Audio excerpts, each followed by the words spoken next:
sponsor of the controversial bill seeking to extend tenure of legislative staff clears the air. Welfare of judges, ordinary Nigerians join the fray. And on the committee segment, healthcare services in focus. What a pleasure to have your company again on You and Your Reps. The National Assembly is still on annual recess. Nonetheless, we have enough lined up to keep you enlightened. I'm Victor as a welcome.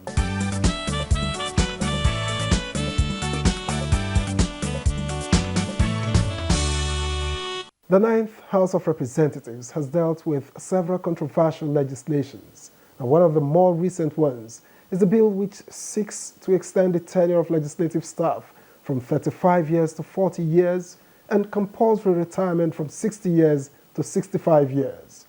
What could be the thinking behind this, given that it goes against subsisting civil service rule? We raised this issue with sponsor of the bill and Chief Whip of the House, Mohammed Tahir Monguno. He also spoke on the welfare of judges.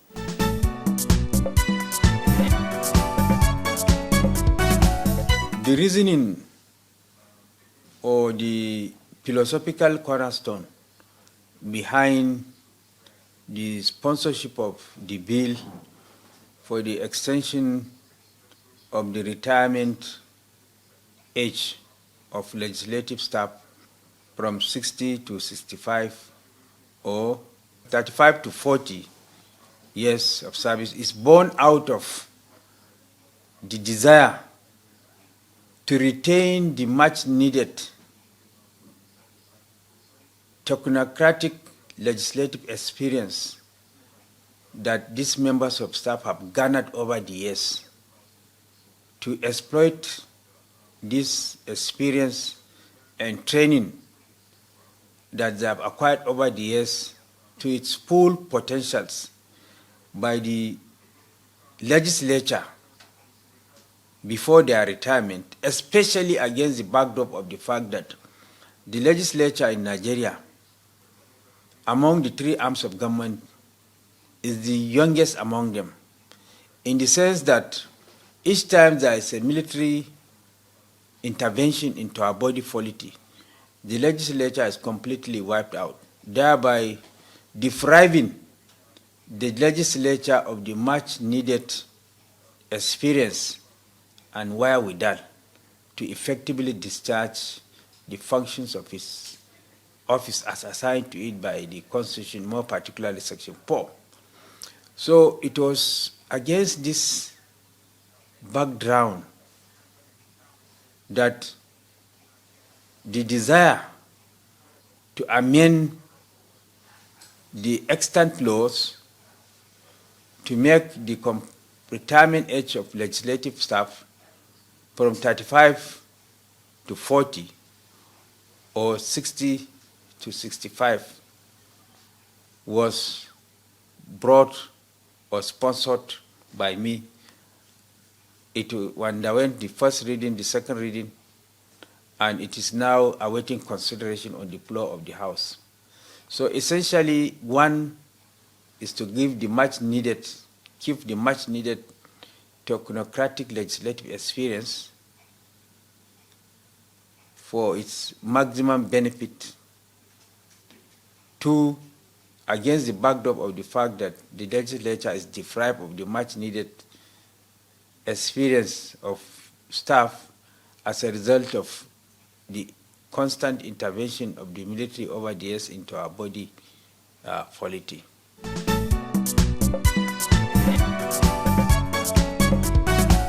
Misreception from my colleagues on the floor of the House with a lot of suspicion, especially against the background of the fact that it was introduced in the last session. It generated a lot of controversy between the former clerk of the National Assembly in the person of Sanyo Molori and then the National Assembly Service Commission, to the extent of leading to his unceremonious exit from the office. So I think people that misconstrue this bill are looking at it from the prism of that experience and from the prism of personal benefit that may accrue to members, some members of staff. But what they fail to understand is the fact that the National Assembly will continue to exist so long as there is democracy, whether a particular individual or group of individuals are around or not. So we are making these laws for posterity and for the overall benefit of the legislature, not for the benefit of certain group of individuals or individuals that stand to benefit from the enactment of that bill into law presently. But we are doing it for posterity, for the overall interest of the legislature, so that the legislature will be firmly anchored within our democratic dispensation to make it effectively and jealously guards and protects the powers that were assigned to it by the Constitution and stop a scenario whereby there is too much executive interference in their functions.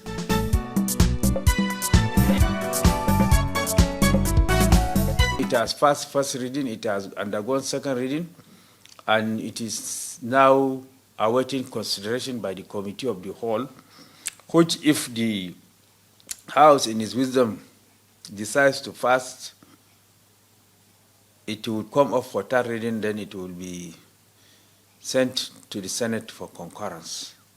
So as it is now, it is in the House of Representatives awaiting consideration in the Committee of the Whole.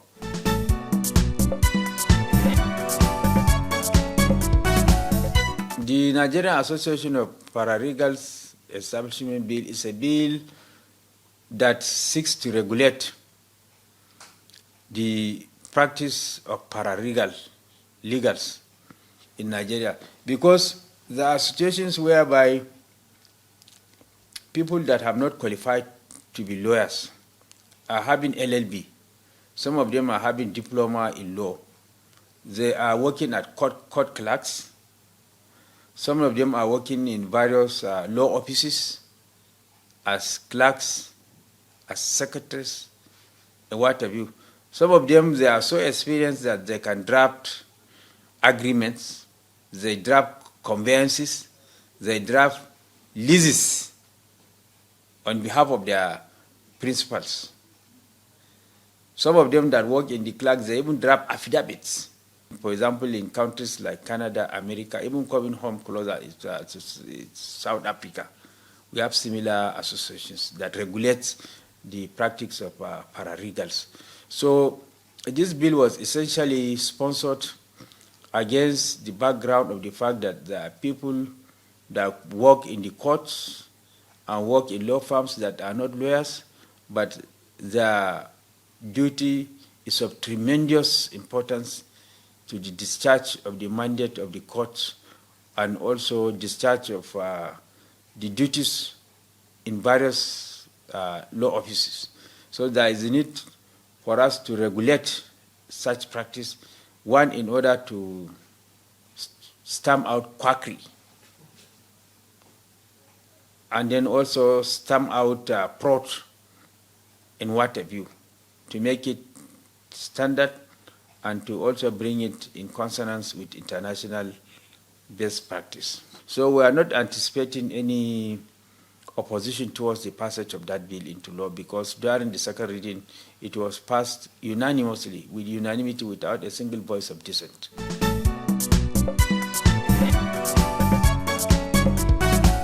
Generally, as the third arm of government, that is the judiciary, there is a need for the legislature and the executive to collaborate and also increase or make provision for robust funding of the welfare of judicial officers and people that work in the judiciary.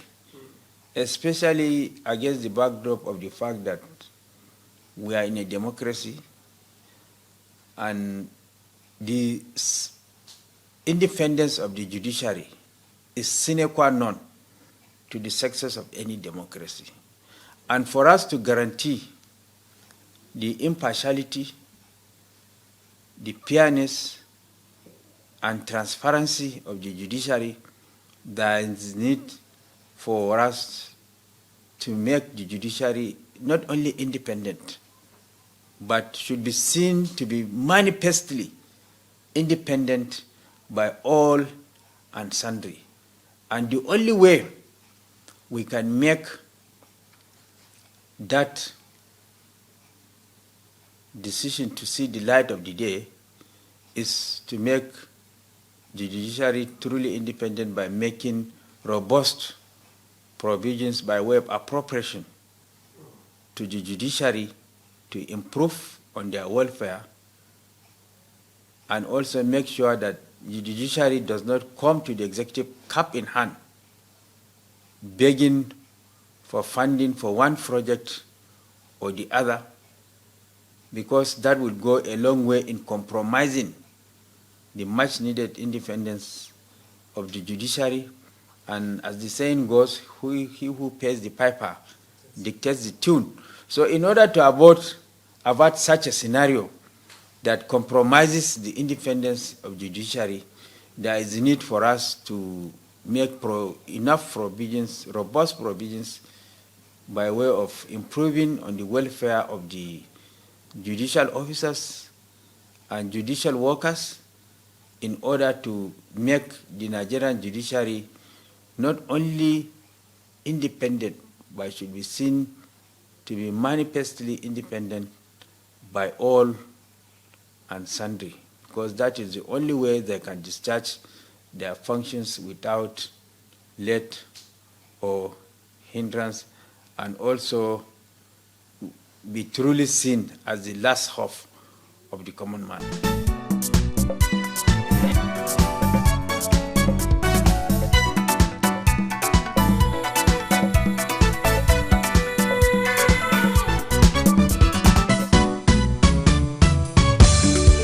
And on legislative terms and tools, we take a look at emergency clause. What does the phrase mean for the legislature? Let's find out.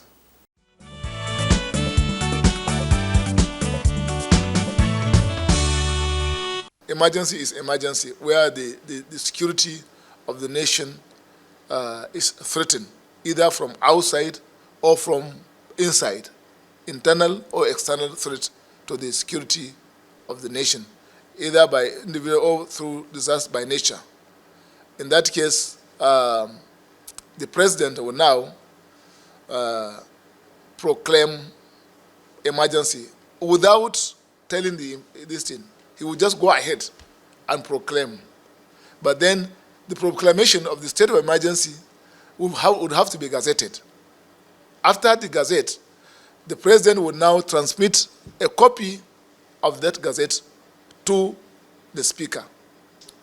The speaker, if the house is in session, the speaker will now convene the meeting of the house, immediately convene plenary. If, for example, the plenary has been adjourned. If it has not been adjourned, immediately the speaker will now inform members that the president has declared a state of emergency. Then the House will now resolve into an executive session to discuss the matter. The president, in conveying the gazette, will now also attach a compendium as to reasons why he declared the state of emergency.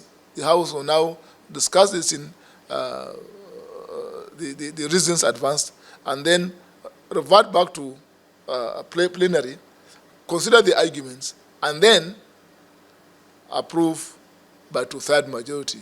If they cannot master two-thirds majority, that means the emergency cannot stand.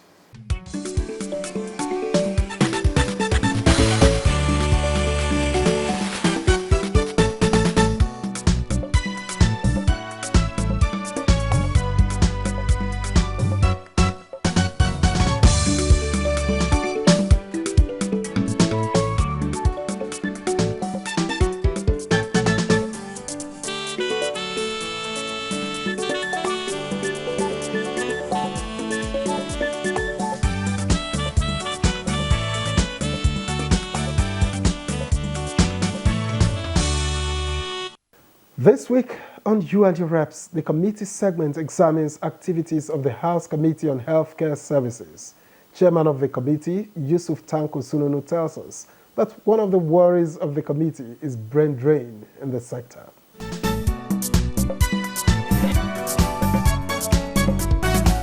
In the spirit of ensuring that everybody is covered, the House, in its standing order, agreed to have committees that are to oversight certain NDA in terms of the oversight, budgetary allocation, listening to how you can move the MDA forward, and then to see how you can also parley with the executive with the aim of having a better and stronger institutions. So for me, the services usually, definitely the institutions, take care of all other institutions like the hospitals, training institutions, foreign medical centers, and rest.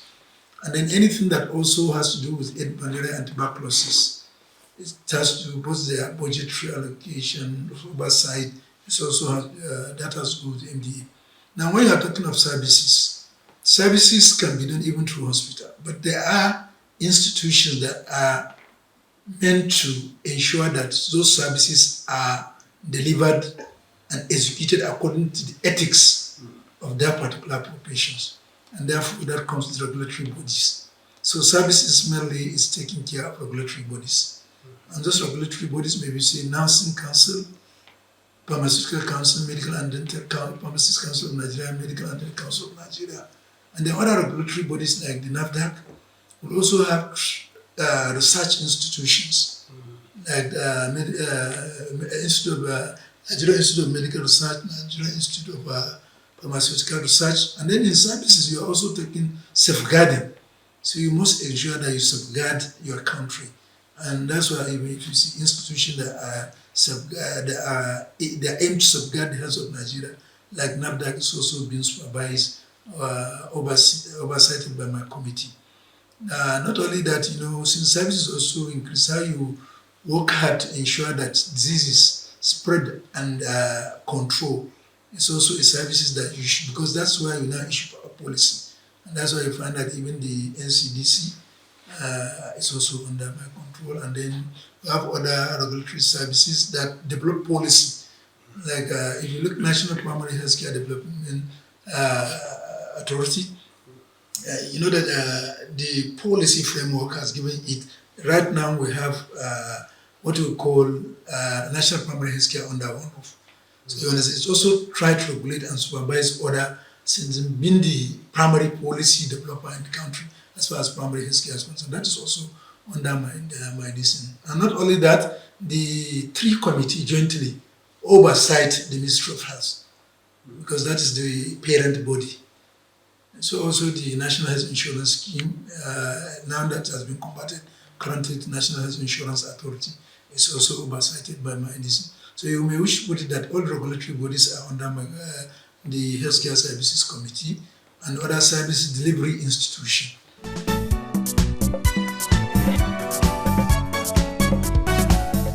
When we came in, the first challenges that we had was strike, multiple from here and there.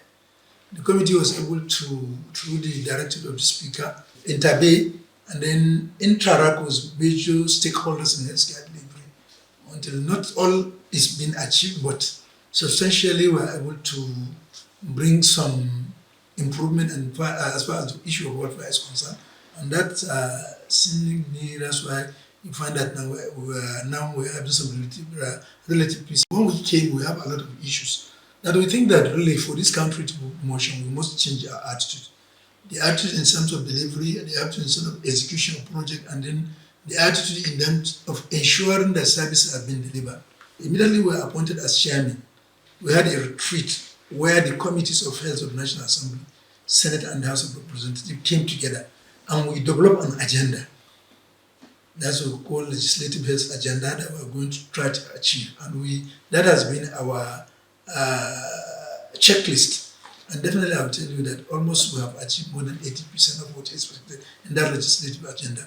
What is that? We'll try to see how we can strategize and reposition NAFDAC, for example. And today NAFDAC, even forget about propaganda, but if you want to know where your institution is, try to compare it with global standard. As it is, when we came, NAFDAC was just what we call global benchmark ranking, you understand? So as at that time, the Nigeria is ranked 1 to 2. It has not been certified to be exactly 2. But as of today, NAFDAC, if you look at it globally, is level 3 in terms of ranking. And we are working hard to ensure that in the next few months, we move to level 4. By going to level 4, it means any product that has been certified by the NAFDAC is globally accepted. And even right now, there is also a move to ensure that there is what we call global system, the GS1 system of tracking, trace and tracking drug, right from the manufacturer to end user. NAFDAC, we have through that we have been working closely to ensure that in the next few months, whatever NAFDAC certified is globally accepted, because we are working towards that. If you look at the National Primary Healthcare Development Agency, you have reviewed a lot of their intervention and legislation. You understand? We are practicing primary healthcare under one roof, but that has no legal backing. That bill is been amended. The House will finish our own, and is currently for concurrence in the Senate. With the advent of COVID-19 pandemic, you know that definitely that has shows the weakness of us, not only in Nigeria, but over. But the House was the first to make a statement that look, the country is in danger and we have nothing. I raised a motion that I got support of all the members. As at that time, to do a molecular test, you only have 3 or 4 laboratories that can do molecular testing.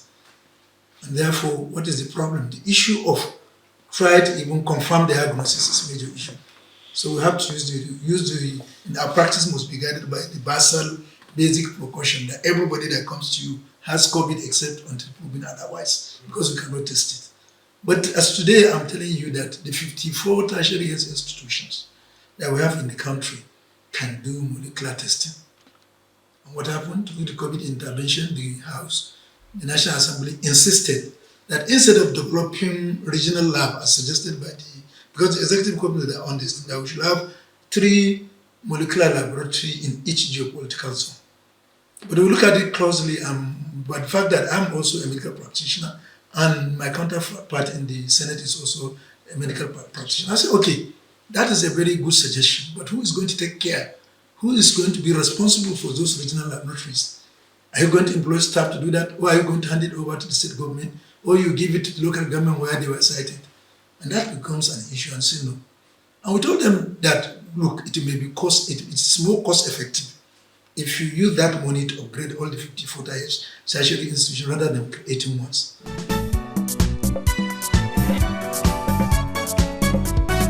You must have a legislative backing, legal framework to allow you to work. And that's why the review of that National Health Insurance Scheme to now an authority, so that it will make healthcare delivery mandatory. And that has been assented to by Mr. President, and we are working to see how we do it. I was in Rwanda. That is a country that you can mention that has nearly achieved universal health coverage. And as today, maternal mortality, under 5 mortality rate, infant mortality, neonatal mortality is extremely very low, lowest in Africa. And then I just took a taxi to take me around, and I asked him, how about the healthcare? I said, everybody is covered. How much do you pay? He said, he paid 3,000 francs. That's Rwandan currency, which is equivalent to 1,000 is $1. It's almost $3. You understand? $3. And with that $3, everybody in his family is covered, because if you have a wife and 3 children, you pay $15. Now, add it to the total population, because it's mandatory. It's a huge sum. You understand? It's a huge sum. And then because there is accountability and trust, everybody is paying.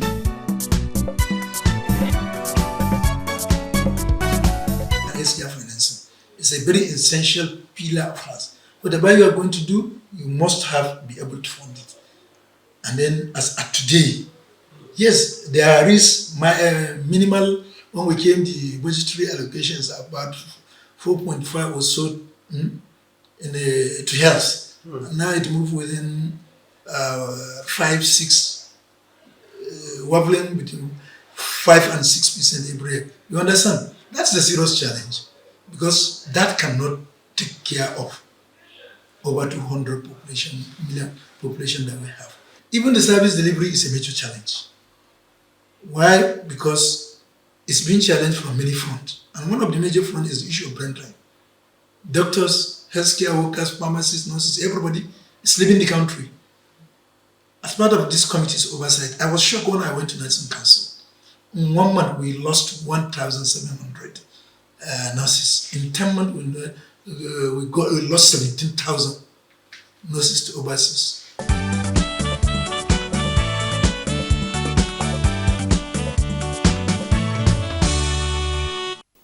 And how these challenges are dealt with in the months and years ahead should be of interest to all Nigerians. And this is where we leave it on this week's edition of You and Your Reps. Thanks for your company.